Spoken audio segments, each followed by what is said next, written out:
I'm Rachel. I'm in Delta Gamma, but I'm also a member of Order of Megas. I'm just here for that thing. I'm Jamie. I work in the Greek Life office, and I'm seeing all the scholarship presentations. Did you guys, is that how you divided it up? Where like one of you each take just like one more and yeah. I feel like it's good though. Yeah. Go for it. Okay. So I'm Madison. I'm the Pity Cup chair for Alpha Phi. I'm Cassie. I'm the current president of Alpha Phi. So, do you want me to click? Sure. Cool.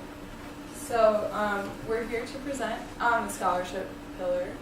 Sorry, the camera's looking. Okay, so we think that we deserve distinction for our scholarship pillar because in the past year we've had notable improvements.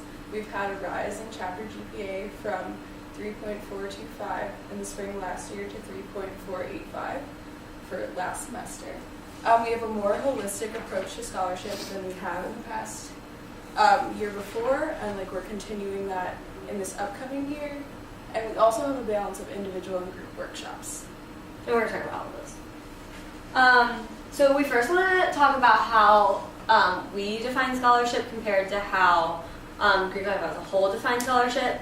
So within the Pitta Cup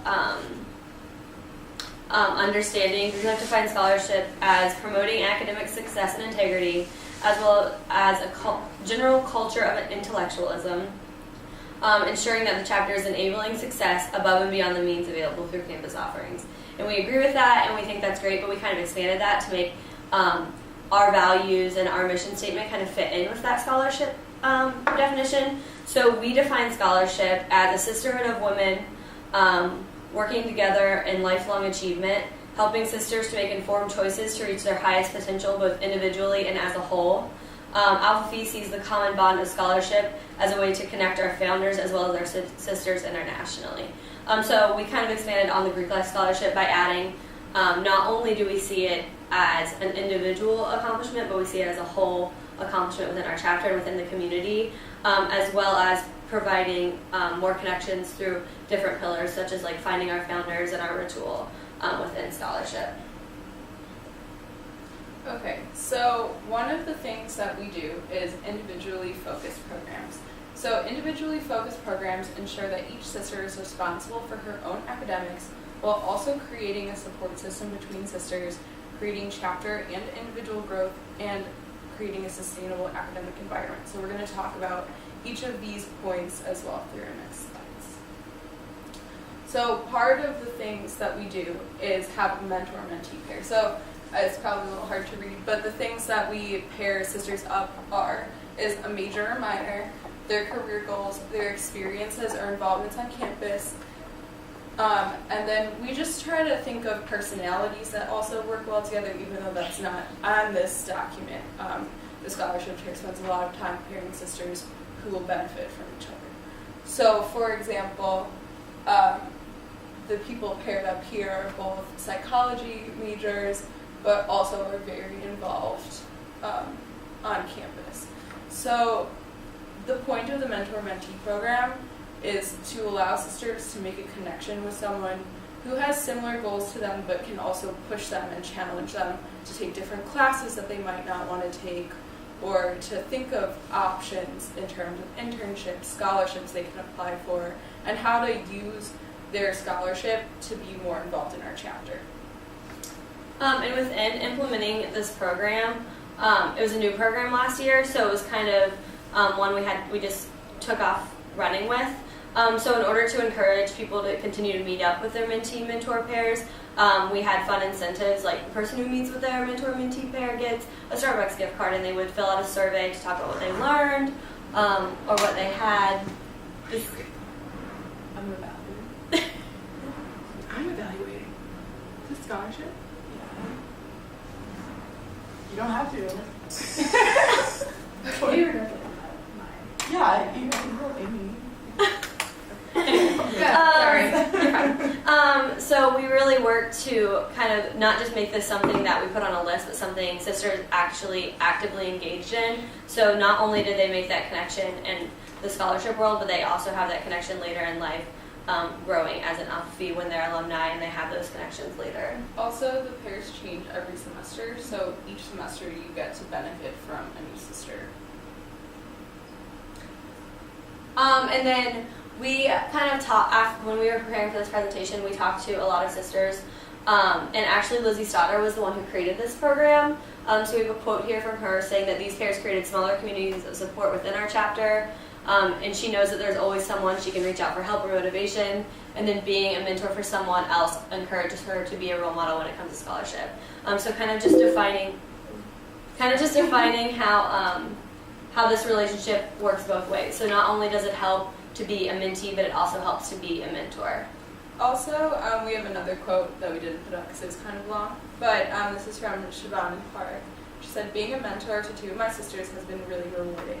It feels great to know that I can share my experiences with them and help them through whatever they have questions about, whether it's internship hunting or essay writing or anything else. They know I'm there as a resource, and I know they're always down to grab coffee and chat about school and professional goals." So this is really more of just a connection between sisters, especially because we try not to pair people within their big and little families. So it's fostering connections between sisters that wouldn't normally necessarily talk. Mm-hmm. So on the left here we have our previous scholarship plan that we were using at the beginning of 2014, and then through this past semester and now we've created this new scholarship plan that's on the right. So then the sisters would each get one of these in like a Word document, and they'd have to fill it out and send it to the scholarship chair. So on the left here, it was more GPA focused. There's a little bit of improvement goals here, but it wasn't very holistic. It was semi-holistic in that it included some campus-related goals and some career goals. But in our new plan, we're touching on the importance of GPA, not only what your goal is, but what you would be happy with. Your career goals, what you're going to do to reach those career goals, how you plan to improve your resume. One of the things that we require of every sister is that she hands in a resume to the scholarship chair every semester. So your past GPA and an explanation of why you had that GPA. So if you had a really hard semester, that's your time to reflect upon it. How many hours of study time do you want per week? And what was that last semester and then this upcoming semester? How many credits are you taking, and how do you think that's going to affect your study plan? What extracurricular activities are you in, or do you want to be in? Do you want a position? What position? Why? And then also we're suggesting to sisters to keep a weekly time management plan. So for instance, if I studied for 4 hours on Monday and 1 hour on Friday, I would log that. So throughout the semester, if I was doing really well or doing really poorly, I could go back and see, oh, the weeks I studied more, I did a lot better. And also within this, we kind of discussed, so Anna is in our chapter and she's the GCEC, and we know that she's been working really hard to try to figure out, especially recently, like how to rank GPA and how we feel about that as community and things like that. So within understanding our scholarship plan, we kind of wanted to help with that notion of like it's not just a number, and it's more of a cumulative how you are individually and then bringing it out to the whole and how you can affect the greater whole. So like for example, like the goal GPA, the minimum GPA, this isn't like a goal set by anyone but yourself. So if you have that, it's not like, okay, the chapter requires you to have a 2.5, that's your goal. That person sets that goal, and if they don't reach that goal, they still can have that meeting with the scholarship chair just to have that conversation so they can figure things out. So if they had a goal of a 4.0 and got a 3.8, they can still have that meeting, even though they're still doing outstanding, but they can still grow. This is also a way for us to track those middle members who are maybe getting around like a 3.4 to a 3.6, because they're not doing poorly, but they're also not really challenging themselves to do better necessarily. Oh, there it is. We also, so after the scholarship plan, we wanted to help create a full academic environment within our chapter.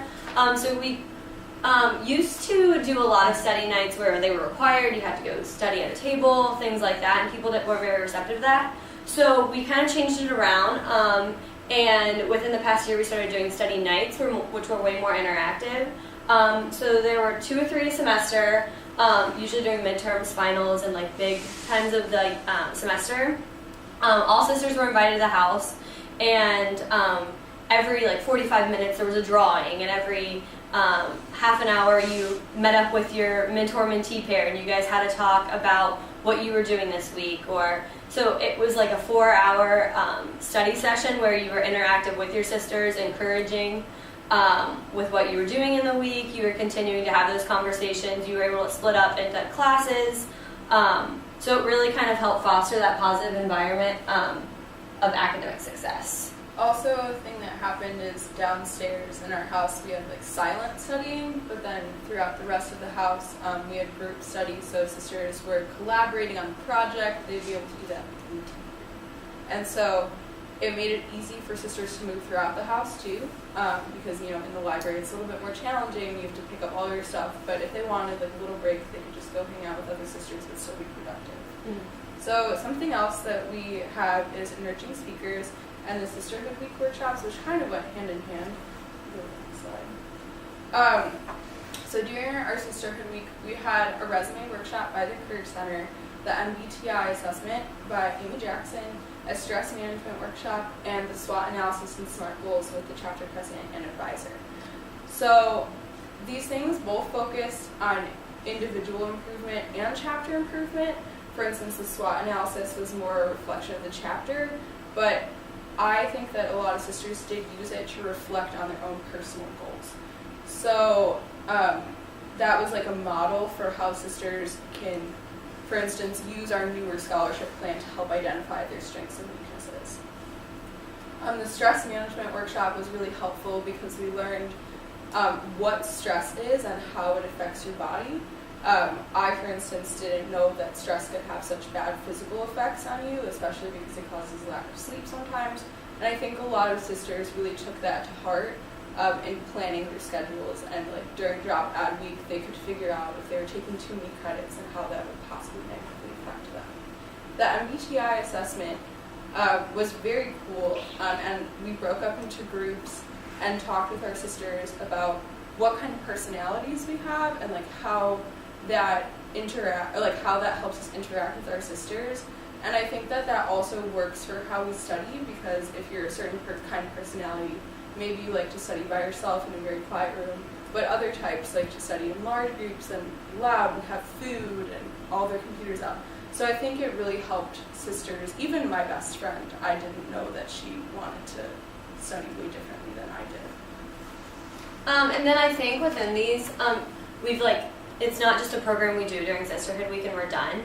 There's been a lot of continuation of these programs. So for example, Madison mentioned in our scholarship plan, a sister is required to turn in their resume every semester. So the resume workshop was really helpful in understanding that that you need to continue to update your resume as your career changes. You need to continue as you go through school. And it was really cool to be able to use technology within that. So everyone had their resume right there. They were able to fix it. They were able to complete it. And then we also have a resume bank. So if sisters are like, hey, can you check out my resume for this semester? I have a big job interview. Can you check it out and see if everything's okay? Then sisters are able to go on there, look at it, be like, hey, I saw this, this, and this. Maybe you should fix it if this is the job you're applying for. So there's kind of a continued communication and evolving of that. We also, every semester, participate in a faculty reception that we hold. This was our poster this year. So it's a faculty reception.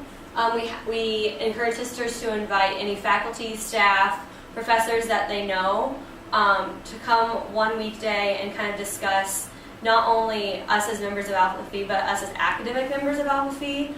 So we're able to not only meet with different faculty and staff on the campus, but we're able to interact in a more professional way with people that we interact with every day. And they're able to introduce their other values and their other achievements through Alpha Phi to faculty and staff. We actually had a huge turnout this year, and it's the second year we've done it, so we're kind of really building up and continuing with it. And then we have a quote from the girl who planned it. It was actually a really great opportunity for her. She was actually a new member and had the opportunity to plan this faculty reception, so it really gave her an outlet to understand the bigger picture of scholarship. So she said, our annual faculty reception was an amazing opportunity for the Sisters of Alpha Phi and our faculty to connect outside of the classroom. Many professors know very little about Greek life on our campus, and we did our best to share some basic information about Greek life at CWRU and the values, history, and scholarship plan at Alpha Phi.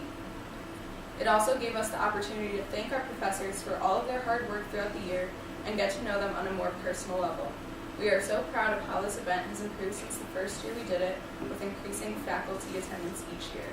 And also something that our chapter has struggled a little bit with is how to define professional integrity. When I was talking to our scholarship chair, we both thought that the definition that Greek life gave us was a little bit confusing, so we decided that our chapter was going to define professional integrity as professional integrity in our current career as a student. So by meeting with faculty and talking to our sisters in other classes and being able to get feedback from faculty, we showed a sense of professionalism in our studies to the people that teach us.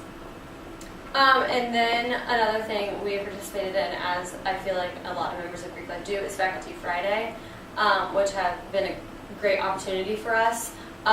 We encourage at least one member to go each week, which is really great because Anna is the one who puts them on. So they've been a really great growing experience. And then at chapter on Sunday, that member who participated is able to stand up and kind of reflect on her experience, talk about what was happening, and encourage other sisters to go as well. This is something new. This is kind of like my baby. These are our Phi Talks. So Phi Talks are small group talks once a week about something substantial that's either happening in the community or in the chapter or in life in general. So we've had a few different topics, such as body image and healthy eating, what ritual means to you, a reflection of the bystander training that just happened. So these are kind of a way to engage in scholarship in a different way through conversation. So these small group conversations have no specific structure, they just have a main topic. We encourage members to come participate or just listen in. It's a completely no judge zone. It's very open, so sisters are able to kind of talk about whatever they want, what's affecting them in their schooling, what's affecting them in scholarship, what's affecting them throughout life, and then we can kind of delve into that and push out and see what other opinions are and how we can help them. So something else too is that we feel like connecting the pillars of DICUP is very important, and Phi Talks are a way to connect with social justice, and also they help us with intellectual development, and they help us bond with our ritual because we can reflect on what our founders would have wanted us to think about some of these topics. So these are just some select topics, but one of our sisters also runs Amnesty International, and she's also had a Phi Talk where she's talked about specific things.